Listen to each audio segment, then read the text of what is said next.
Ano masabi mo at natalo mo si Hector? More practice. Kasi isang linggo din nakapaglaro yan eh. Kaya yung team niya, hindi tayo napaghandaan. Bawi kayo bukas, sagahan niyo ulit. Babawi na si Hector.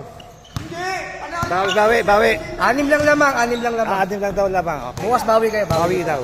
Sabi nyo sa pagkatalo nyo ngayon? Talo. Second game ngayon. Kami panalo. Base player. So, kita mo.